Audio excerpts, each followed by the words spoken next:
nós pregamos sobre fé e sobre a importância da fé na vida cristã. Então o pastor falou sobre como ativar, maneiras de nós ativarmos a fé e como nós vivemos essa fé para a conquista. E eu quero estender um pouco isso hoje e quero falar como que nós lidamos com as adversidades. Por quê? Porque as adversidades são situações que querem roubar a nossa fé, que querem minar a nossa fé, que querem acabar. Tudo que nós temos é a fé. E as adversidades vêm para quê? Para interromper a fé, para confundir a fé, para fazer da fé algo meio xoxo, que até desqualifica aquilo que você tem dentro de você, aquela sua convicção como fé. Então, eu quero falar sobre isso com você, pensando sobre o espinho na carne do apóstolo Paulo, no livro de Coríntios, mas eu não quero que você abra lá ainda, porque eu quero explicá-lo. Quantos aqui já ouviram sobre o bendito do espinho na carne do apóstolo Paulo? Levanta a mão. Acho que metade de quem está aqui já ouviu algo sobre isso. E eu quero dizer para você que eu não estou nem um pouquinho interessado em dizer para você o que era esse espinho na carne do apóstolo Paulo. Por quê? Porque a Bíblia não fala o que era o espinho na carne. Tem gente que diz que era uma mulher. Ele disse que ele era meio contrário, mulheres, alguns falam isso.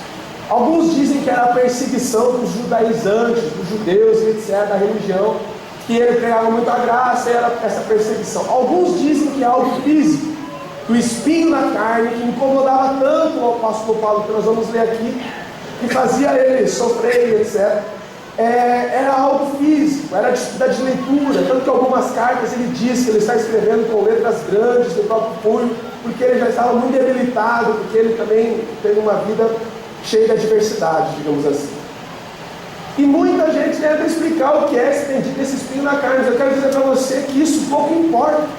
Não interessa o que é o espinho na carne do apóstolo Paulo. E você pode também ficar despreocupado em relação ao espinho na carne que me incomoda, e o espinho na carne que te incomoda, e o espinho na carne que incomoda quem está do seu lado. Por quê? Porque aquilo que a Bíblia, o reformista Lutero diz assim: aquilo que a Bíblia não diz com clareza, nós não podemos afirmar com certeza. Se a Bíblia não é clara nisso, não fica preocupado em definir para que é esse espinho na carne ou qual é esse espinho. A questão é, quando tem um espinho na carne, o que fazer? Quando tem algo que te incomoda. Eu fiquei pensando nesse texto, refletindo, meditando sobre esse texto, e eu lembrei da minha infância lá em Otunim. E quando eu tinha no colégio, a gente na hora do recreio, a gente tinha um montezinho assim que a gente pegava lá o prato da merenda e a gente comia. E tinha lá uma merenda de polenta com almôndega, e tinha nesse pátio que a gente ficava, que era tipo um morro, um monte de pé de limão. E eu vim de Antonina, lá todo mundo é assim, a gente gosta de comer tudo com limão. Banana, farinha, limão, essas coisas tem que estar em todo prato. E a gente cortava o limão e colocava naquela almôndega, etc. Mas nos benditos dos limoeiros que tinham lá no colégio, na escola Irã, em Lamas lá, tinha uns espinhos verdes, desse tamanho, finos, que parecem uma agulha. Eu não lembro exatamente que idade que eu tinha, mas eu vim para Curitiba com 14 anos, e eu estudei lá naquele colégio até acho que uns 9, 8 anos. Eu tinha por aí 7, 8 anos. E eu tentava pegar esse limão. E os limões ficavam embaixo,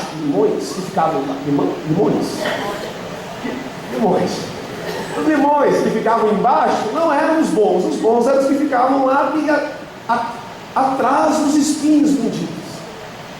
E por algumas vezes eu enfiei aqueles espinhos na mão, tentando pegar o meu limão para melhorar a minha almôndega. E quando um espinho entra na carne, irmão, a dor é incrível. Nas minhas férias, o meu filho pegou virose de mim, e eu tive que levar ele no hospital, de madrugada. Ele estava com vômito e tal, e eu tive que levá-lo lá. E quando nós levamos, ele também tomou um espinho na carne, né, dos dias de hoje.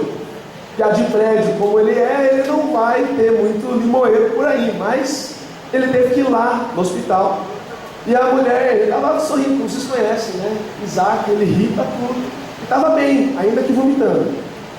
Mas quando ele chegou lá e a mulher começou, a mulher já fala assim já, né? Tadinha, as irmãs aí que trabalham na área, né? Que tem aqui na igreja.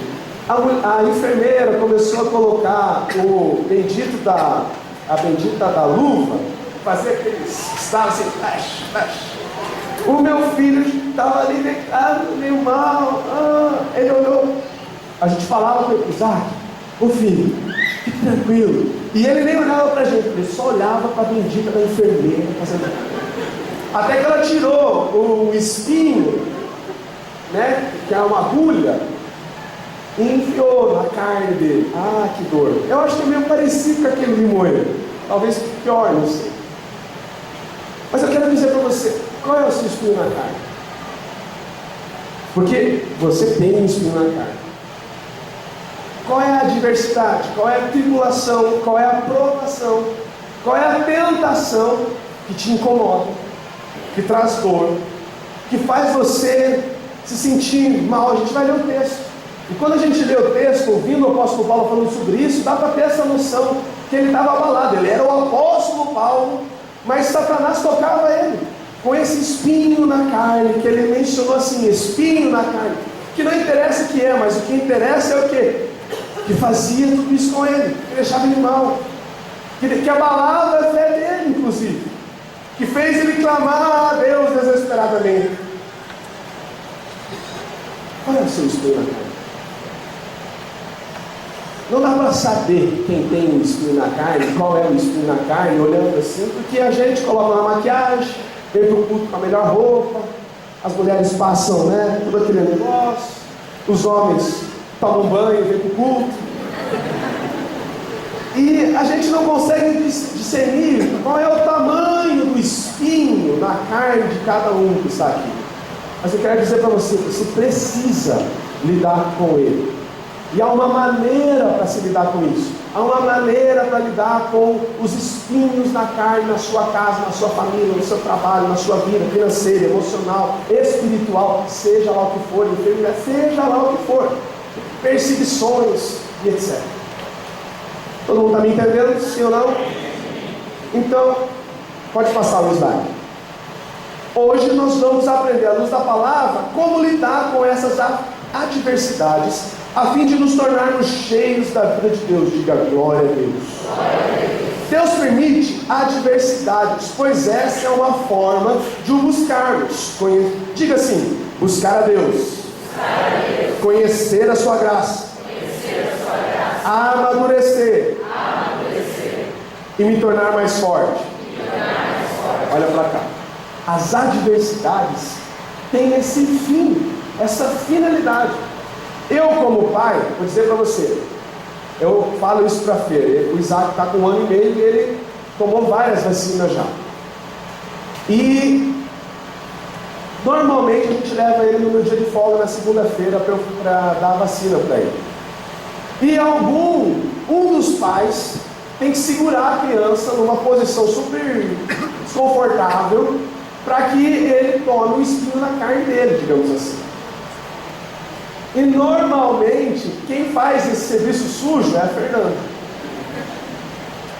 Só que o meu serviço também não é fácil. Por quê? Porque ela está segurando e vira o rosto para o lado e fica lá segurando ele. Quem olha no olho dele e fala assim, calma, filho, vai passar. Filho é importante. Filho, essa vacina te livra disso. Ele não entende nada, mas quando eu vou falando isso, parece que eu vou ficando assim. Eu vou me anestesiando, eu vou conseguir passar por a situação de ver o filho sofrer não é fácil, mas ao mesmo tempo eu consigo perceber, cara, meu filho tem que chorar, meu filho tem que aprender que na vida ele vai chorar alguns dias, ele tem que aprender que algumas coisas que são aparentemente ruins, fazem dele homem aprovado, fazem dele alguém saudável. Isso é ensinado numa simples vacina da criança quando ela é pequena, quando ela é nova. Deus não te tenta. Deus não judia de você. A Bíblia fala isso em Tiago. Deus não é tentado e a ninguém tenta. E Deus é bom. Deus não faria isso com você. Mas entenda, Deus permite isso. A vontade que dá quando um médico bate na bundinha da criança, quando ela nasce, que é um mito também, porque eu nunca vi isso acontecer. Mas enfim, diz que faz isso. Meu filho não fizer. Porque se fizesse, eu como pai ia pular em cima do médico, talvez. Mas na verdade você entende que não é bem assim.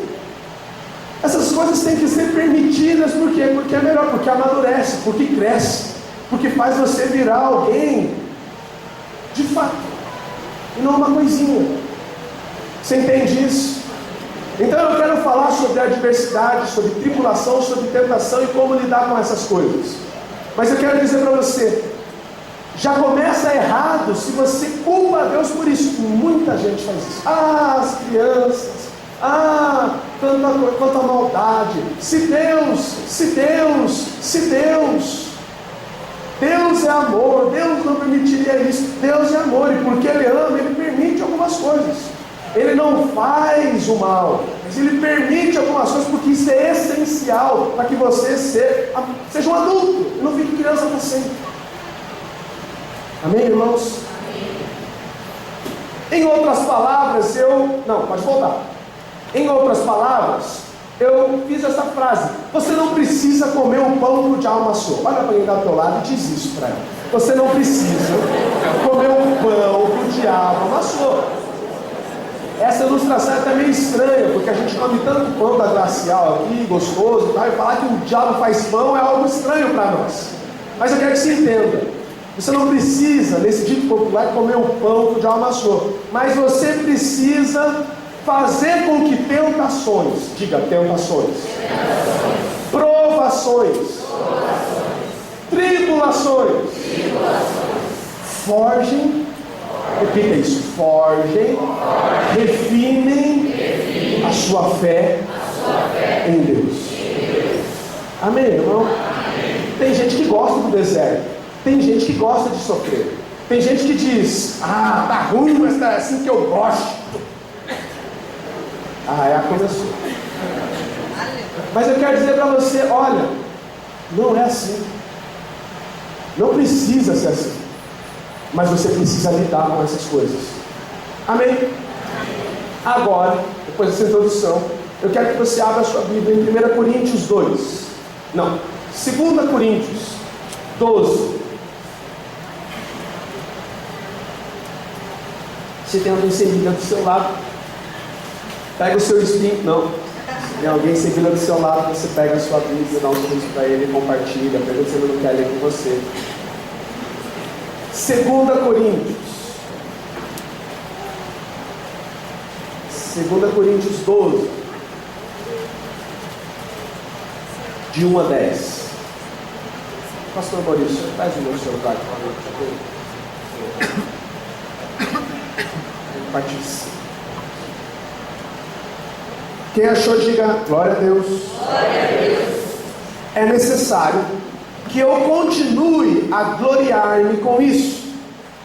Ainda que eu não ganhe nada com isso, passarei as visões e revelações do Senhor.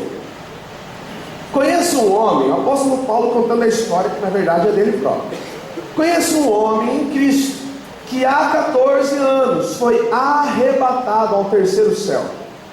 Se foi no corpo ou fora do corpo, não sei, Deus o sabe. Eu sei que esse homem, se no corpo ou fora do corpo, não sei, mas Deus o sabe, foi arrebatado ao paraíso. E ouviu coisas indizíveis, coisas que ao homem não é permitido falar. Nesse homem me gloriarei, mas não em mim mesmo, a não ser em minhas fraquezas. Verso 6. Mesmo que eu preferisse gloriar-me, não seria insensato, porque estaria falando a verdade. Evito fazer isso para que ninguém pense a meu respeito mais do que em mim vê ou de mim ouve. Agora a parte que que é o contexto da história, a partir do versículo 7, que é a parte básica que eu vou falar. Para impedir que eu me exaltasse por causa da grandeza dessas revelações, foi-me dado um espinho na carne, um mensageiro de Satanás.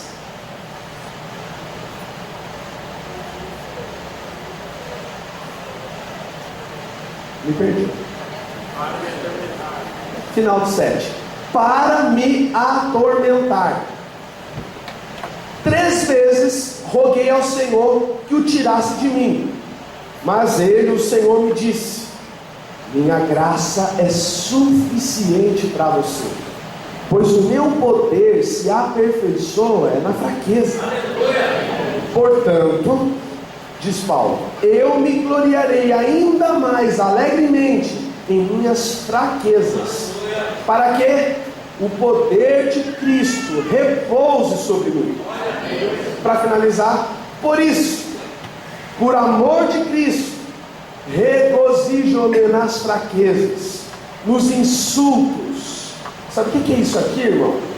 Espinhos na carne, nas fraquezas, nos insultos, nas necessidades, nas perseguições, nas angústias. Pois quando sou fraco é que sou forte. Amém, irmãos? Amém. Para onde a tua fé te leva? Porque a adversidade todo mundo passa, porque espinho na carne todo mundo tem. Agora, a tua fé nesses dias te leva para onde? Pode passar.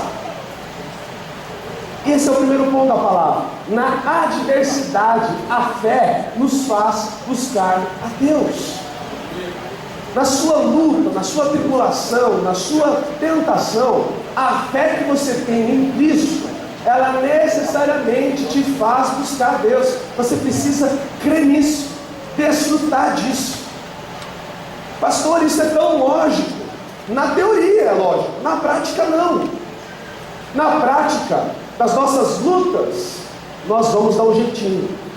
Na prática das nossas tentações, nós confiamos nas nossas técnicas de mexer no computador para a gente não cair na imoralidade da internet. Nas nossas crises financeiras, nós fazemos um outro curso, mudamos de profissão, vamos fazer alguma coisa, vamos correr atrás. Na crise do casamento, alguns escolhem o divórcio. Não, pastor, eu sou crente, Deus não gosta, Deus sempre podia, eu odeio o divórcio. Mas então, faz algo pior, que é deixar de amar, que é desprezar, que é ignorar, que é não se importar com o outro. O apóstolo Paulo, devido ao seu espinho na carne, sabe o que ele fez? Ele orou ao Senhor. Pensa numa tentação, pensa numa tribulação, numa provação, pensa em algo que te incomoda na sua vida. Isso tem feito você orar?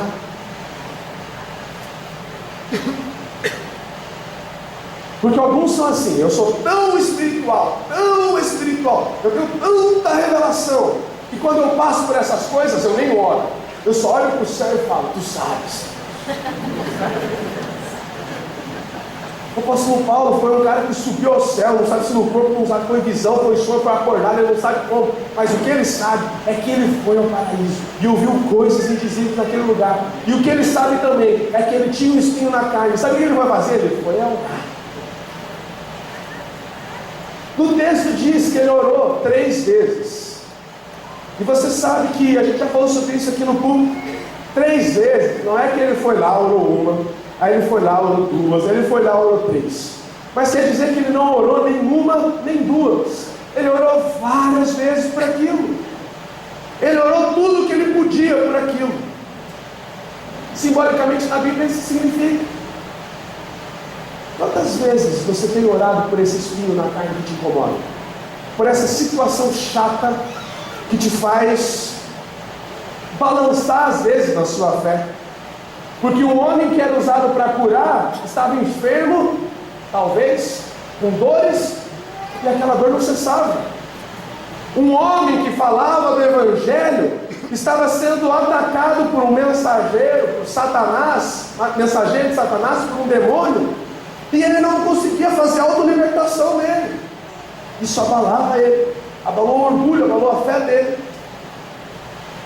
Nesses dias que seu orgulho é ferido, nesses dias que a tua fé balança, nesses dias que você diz: eu confio em ti, Senhor, e na segunda-feira está lá batendo o seu adversário, o mensageiro de Satanás, te cutucando, te mandando um WhatsApp, você vai orar? Nenhuma nem duas vezes. Olha o que diz Isaías 55, 6. Quero que você abra lá a sua Bíblia. Isaías 55, 6. Ali não está todo o texto, só está um trechinho. Isaías 55, verso 6. Diz assim: busquem o Senhor enquanto é possível achá-lo, clamem por Ele enquanto Ele está. Sabe o que diz em Isaías? Na adversidade, busque o Senhor, busque enquanto dá para achar Ele, porque chega uma hora que a sua adversidade faz Deus ficar lá na última fileira. Tem vezes que a tentação que você passa, esse espinho na carne que te incomoda, faz você não sentir Deus, faz Deus ficar mudo. E o que diz aqui é: busque ao Senhor enquanto dá, busque enquanto você ainda está quebrantado, busque enquanto você ainda crê, enquanto ainda tem um pouquinho de fé dentro do seu coração, enquanto a dor não está te anestesiando a ponto de você perder a consciência. Busque enquanto Ele está perto. Na sua adversidade, você busca o Senhor? Jeremias 29. Vai um pouquinho para frente, o próximo livro é Jeremias, capítulo 29, verso 13 e 14, diz assim: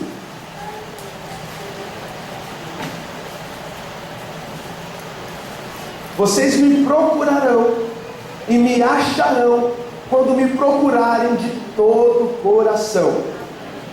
Eu me deixarei ser encontrado por vocês, declara o Senhor, e os trarei de volta do cativeiro. Sabe o que diz esse texto? Que se na adversidade, na tentação, na provação, você buscar o Senhor de todo o seu coração, Ele vai se deixar achar por você, Ele vai falar com você. Mas tem gente que diz: eu oro, busco, mas eu não consigo ouvir. Você não está buscando todo o coração. Meu Deus, pastor, mas eu fiz jejum, eu raspei a cabeça, eu rasguei as vestes, eu fiquei lá 1 hora orando, como nunca antes, eu chorei baldes, pastor. Esse negócio, esse espinho me atormenta faz anos, pastor. Ou a palavra mentirosa, ou você está equivocado. Porque a Bíblia diz que quando você busca de todo o coração, Ele se deixa achar. Então, sabe qual é o problema? Às vezes, na adversidade, na tribulação, na tentação, você até ora a Deus, você até chora diante de Deus, mas não é de todo o coração. Pastor, como assim? Por exemplo, eu estou apaixonado por uma menina. Eu sou solteiro e estou apaixonado por uma menina. Mas aquela menina, ela não quer nada com Deus, mas ela quer algo comigo. E isso mexe com o meu coração. E eu chego diante de Deus e falo: Deus, fala comigo. Deus, toca o meu coração. Deus, isso é um espinho na carne, porque eu sou crente e eu sei que isso é julgo desigual. Mas Deus, fala comigo. Aí você chora, Deus. Você fica a tarde inteira orando a Deus. E Deus não fala nada. E você fala, ai, Deus está falando comigo. Deus não quer falar comigo. Eu estou aqui, eu estou buscando. Até o ponto de Ele não estar mais perto e Ele não ser mais encontrado. Mas espera aí. Você orou e buscou o Senhor de todo o seu coração? Ou você deu uma partinha do seu coração, aquela parte gospel, aquela parte desesperada, aquela parte inquieta? Essa parte você deu para Ele e falou, fale comigo. E outras partes do seu coração você não entregou para Ele. Que Ele ia começar a falar, você fala, não é bem assim. Que Ele ia começar a revelar e você já... que você nem permitiu, você nem apresentou a Ele essa parte do seu coração. Você pegou seu bisturi, você arrancou um trechinho, que era a parte doendo, a parte crente doendo, digamos assim, e apresentou a Deus com a sua oração. Isso não é buscar Deus de todo o seu coração. Porque quando, irmão, você busca o Senhor de todo o seu coração, Ele fala com você. Ele se deixa encontrar, se deixa achar. E é tudo que você precisa na adversidade. Ouvir a voz de Deus. Isso dá segurança. Eu estava no shopping esses dias de férias com meu filho. E ele agora que está andando, ele não quer mais ficar no colo. E ele quer andar. E no shopping, quando tem muita gente por perto, aí ele fica melhor, é melhor ainda. E aí a gente deixa para ele se virando, né? E eu e a Fer de mão dada, nas férias, né? Ali no shopping, deixa o menino lá, a gente vai olhando. E ele estufa o peitinho dele e vai andandinho. E chega uma hora, guitarrista, por favor, me ajude aí. Chega uma hora que a guitarra toca. Chega uma hora que Isaac, ele não sabe bem onde é que ele está, onde que os pais dele estão. E aí você fala, aí eu falo assim, Isaac, aquela cara assim, já para. E ele já sossega e já estufa o peitinho de novo e já volta a andar. A voz do pai dá segurança para o filho. Tudo que você precisa na tribulação, na provação, é ouvir a voz de Deus. Mas para isso é necessário abrir todo o coração. Tem que ser homem e mulher de Deus para fazer isso. Porque às vezes você vai ouvir, você não gosta. Porque às vezes você quer trocar de emprego e Deus fala, não. Essa tribulação aí, eu estou permitindo, para que você amadureça. Chega de pular de emprego. Você quer trocar de marido, de esposa, Deus fala, não. Essa não. Esse amado marido, esposa. Fui eu que te dei, eu abençoei essa relação. Está entendendo o que eu estou falando, irmão? Mateus 7,7 diz, aí não vamos ler o texto completo. Peçam e lhes será. Busquem, batam e a porta será. Amém, irmão? Amém. Essa é a palavra de Deus.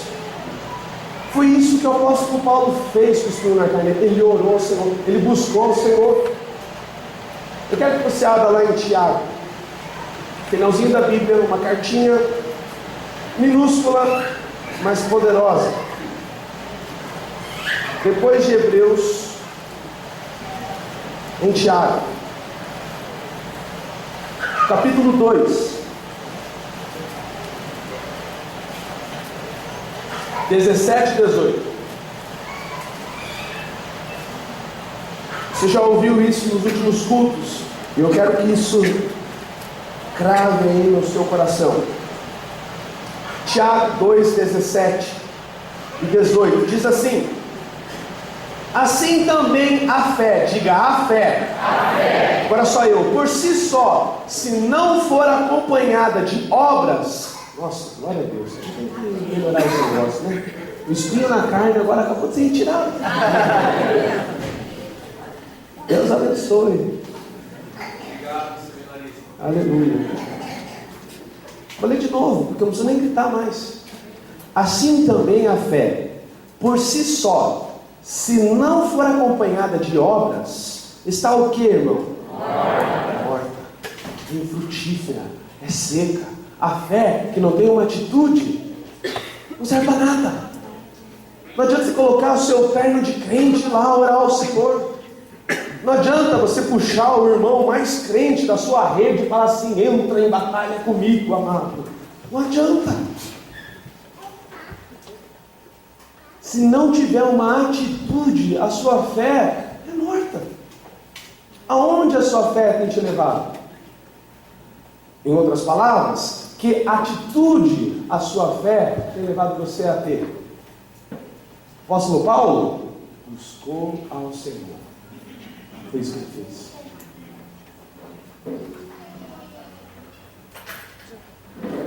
E o 18 diz assim: mas alguém dirá: você tem fé, eu tenho obras. Mostre-me a sua fé sem obras, e eu lhe mostrarei a minha fé pelas obras. Tem gente que diz: eu não sou passivo, eu estou com uma luta aí, mas eu estou fazendo alguma coisa. Tem outros que diz: eu não arredo o pé enquanto Deus não falar. Eu quero dizer para você, a sua fé tem que fazer você unir essas duas coisas, porque isso é fé. Então você vai orar, e você vai orar e vai ficar a atitude correta. Você vai com o coração correto, com o coração certo. Se for assim, você vai ouvir a voz de Deus. E eu vou dizer para você, é melhor que tudo.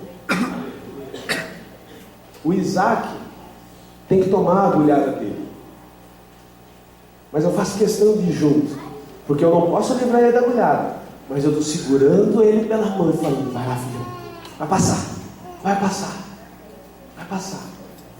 Aí ele chora. Eu falo: glória a Deus, passou, vai passar, tá bom já, vai ficar bem. Eu tiro uma maisena, uma bolacha maisena da bolsa e dou para ele. E daqui a pouco, quando ele vê a bolacha maisena, ele está lá chorando. Aí ele vê a bolacha maisena e come a bolacha. Deus faz isso com a gente. Você está lá com o espinho na carne te incomodando. Uma pessoa, uma situação, uma questão, sei lá o que for. E Deus está falando com você quando você está com a atitude correta. E Deus está falando. E aquilo não faz a dor passar. Mas já que é. Aí daqui a pouco Deus dá um indício. Deus aparece. Deus desperta, como Davi falava. E o último texto desse primeiro ponto. Tiago capítulo 1. Volta um capítulo na tua Bíblia. Tiago capítulo 1, versos 2 a 8. Não deixe que a sua fé seja morta, não, em nome de Jesus.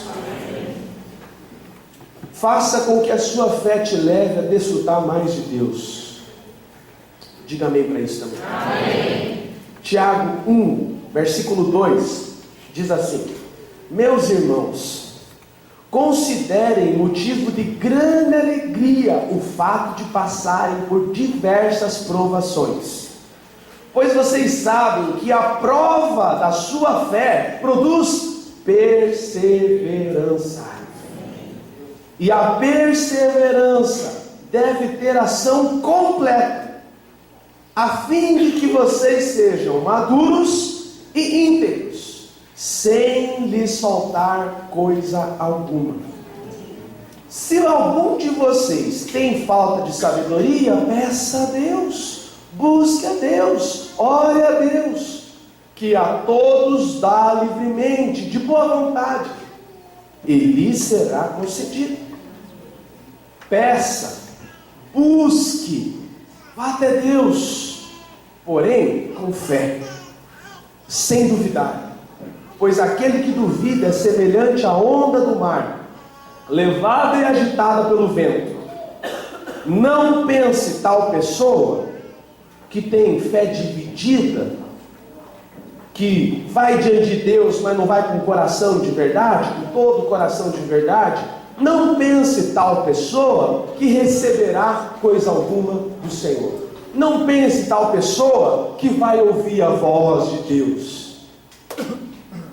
Não pense tal pessoa que Deus vai lá correndo livrar você da sua cilada, da tentação que você caiu, ou da provação que você está pensando. Por quê? Porque a sua mente é dividida. Porque na verdade essa fé é morta, é sem atitude correta. Você está, é igual conversa DR, né? Discussão. DR é o quê? Discutir relacionamento. Isso. É igual DR. Que a mulher está falando lá, abrindo o coração dela, o espinho na carne dela, que é um tronco de árvore que se colocou lá dentro. E ela está lá falando: você não me ouve, você não me entende, você. E o marido está lá: você não está me ouvindo. Tô. Nós estamos assim na presença de Deus às vezes, por algumas adversidades. Assim. Ali, discutindo a relação com Deus, colocando a causa diante de Deus, mas na verdade, nem ouvindo Deus, porque a mulher também não está ouvindo o marido, porque ela está falando, ninguém está ouvindo.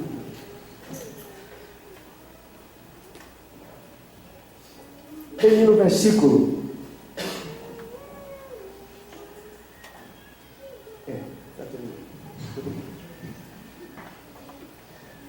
Você entendeu o que eu disse, irmão? Amém.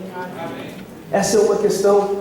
Na adversidade, a fé tem que te fazer buscar a Deus. Repita isso comigo. Na adversidade, a minha fé vai me fazer buscar a Deus. Diga mais uma vez. Na adversidade, a minha fé me levará a buscar a Deus. Mais uma vez. Na adversidade, a minha fé me levará a buscar a Deus. Amém? A segunda coisa que o apóstolo Paulo fez, para encerrar, é que diante de Deus, aí já é o segundo passo. O primeiro passo é você ir de verdade, com a postura correta, do jeito correto, você ir diante de Deus. Eu sei, Ele habita dentro de nós. Mas o que eu estou querendo dizer é que Ele pode estar habitando dentro de nós e a gente não está nem aí. Então assim, é você de fato buscá-lo. Mas depois que você o busca, a segunda questão é: a graça te faz forte. Diga, diante de Deus, a graça me faz forte. Na adversidade, a minha fé faz buscar a Deus. Mas diante de Deus, a graça me torna forte. Vamos ler novamente o versículo de Paulo, 2 Coríntios, capítulo 12, versículo 9 e 10, no finalzinho. 2 Coríntios 12, 9 e 10.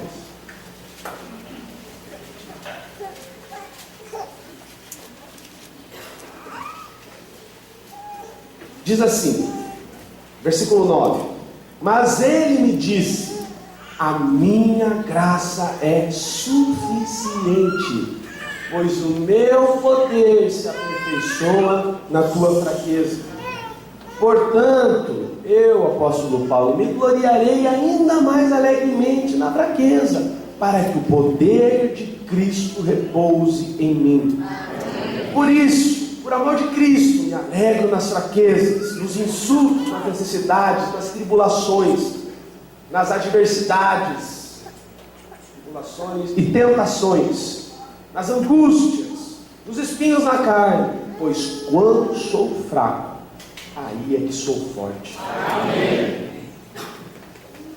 Eu quero dizer para você, o apóstolo Paulo considerou que independente da adversidade, independente daquele problema, independente de Deus fazer ou não fazer, independente da dor passar ou não passar, independente do meu marido mudar ou não mudar, independente do meu filho mudar ou não mudar, independente da minha conta financeira, do meu chefe, independente da tentação mudar ou não mudar, a graça é suficiente. Amém. A graça basta. O favor de Deus, a graça é o próprio Deus. Ele é suficiente, Ele basta. Eu me resolvo nele, eu dou conta tendo Ele. Alguns, em meio à dor pelo espinho na carne, dizem: não dá para mim, eu vou morrer, eu não aguento, eu não dou conta, é mais forte que eu. Agora que começa o problema, agora que eu identifiquei esse espinho que eu estou lascado, agora não, é suficiente. É como, vamos voltar lá para a enfermeira, é como a enfermeira que depois que espeta com a agulha, em vez de fazer um cafunézinho, assoprar, como o pai às vezes faz, sabe o que a enfermeira faz? Ela tira uma fita crepe e coloca.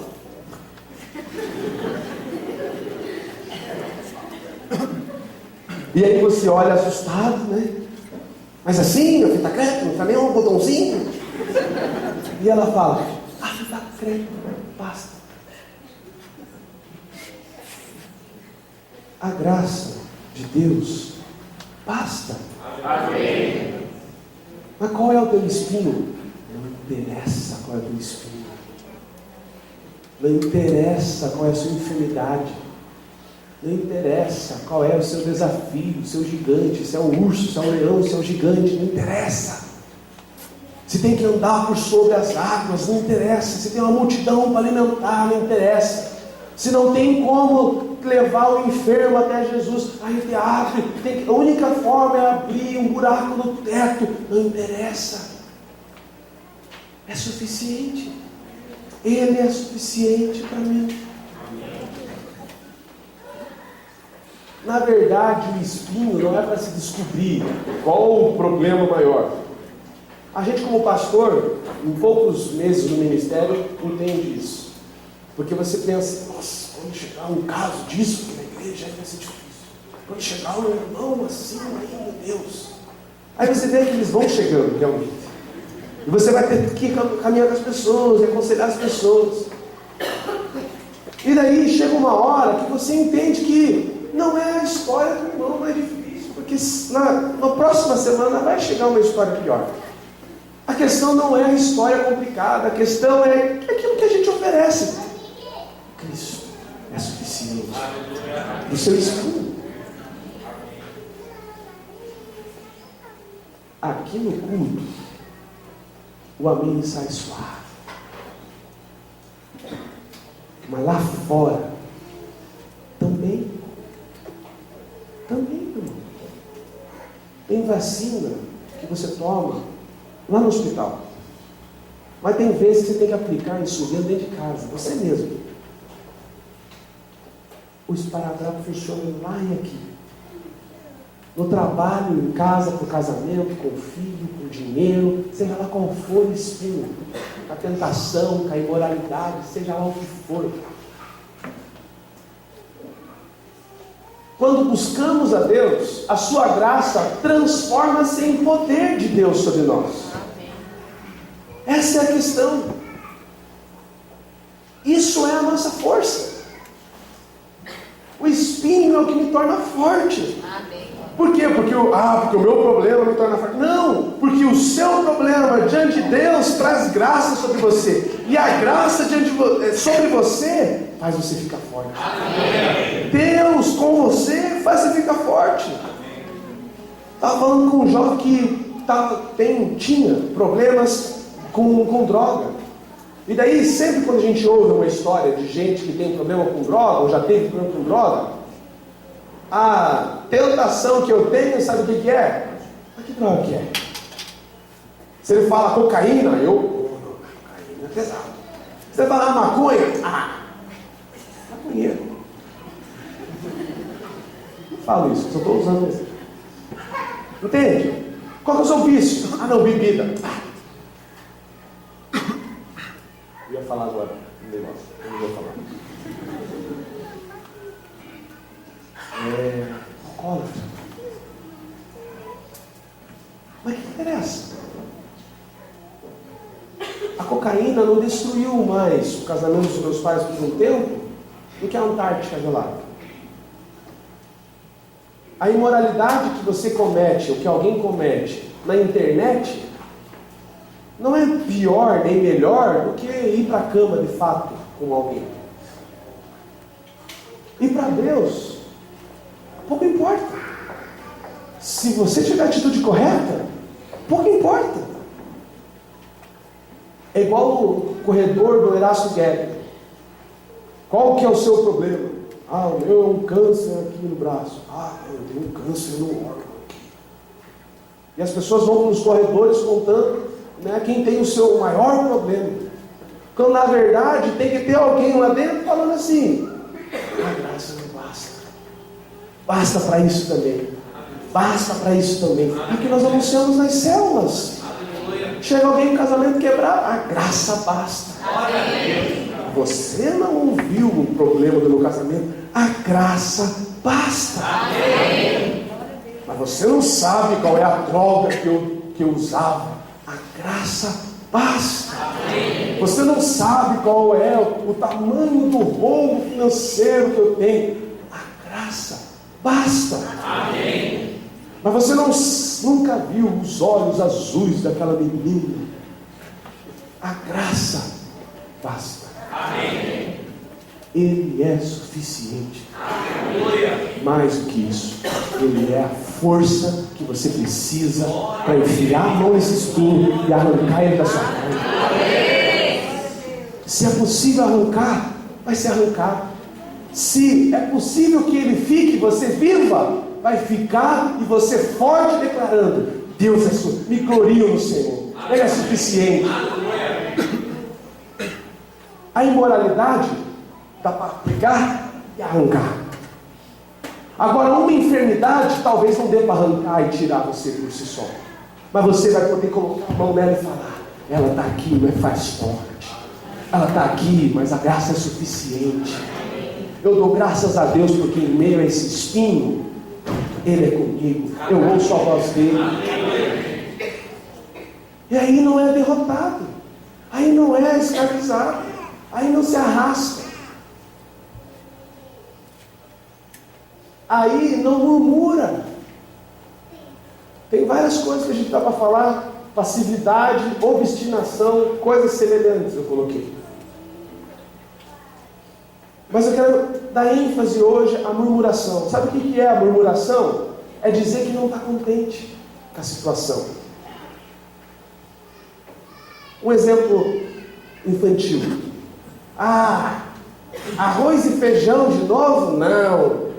Isso é murmuração. Agora, acordar de novo nessa segunda? Não. Também é murmuração. Esse marido de novo? Não tem dinheiro para nada. Você jogando o peso sobre a ombro do marido. Tem dinheiro para nada de novo? Não. Murmuração. Ler a Bíblia e orar de novo? Não. Você vir no encontro de novo? Não. Ir para a célula de novo? Não. Ir para o culto de novo? Não. Confessar pecado de novo? Não. Quando a gente fala Eu nunca vi ninguém, Deus me perdoa porque eu sou um murmurador. A gente fala outras coisas, mas quando a gente fala assim, tem crente murmurador. Quando a gente fala assim, ofende, né? Mas, sobre o que você tem estado descontente? Que coisas têm acontecido na sua vida que fazem de você uma pessoa descontente? Talvez tenha. Isso é murmuração. E sabe o que é isso em outras coisas? É você não desfrutar da graça. A graça está ali, ela basta, a Bíblia diz, é suficiente para o seu espinho, mas você está dizendo que não. Tem líder de célula que é complicado aqui na igreja. Olha, eu vou dizer. Porque nós, como pastores, sabemos bem disso, porque nós caminhamos de perto com os líderes, inclusive. Mas eu quero dizer, a graça basta. Amém. Meu Deus, um líder nunca vai ser um problema na sua vida. E se por acaso você encasquetar que ele é um espinho na sua carne, Deus está dizendo para você hoje, basta. Amém. Ele basta. Você vai sair dessa célula mais forte do que você entrou, se você entender isso. Pronto para uma outra liderança daqui a um ano. Pronto. Se tem alguém na sua célula, tem líder de célula que fala isso. Pastor, fulano apareceu de novo. É meu espinho na carne. Deus está falando com você hoje, líder de célula. A graça basta. É suficiente. Sim, meu Deus.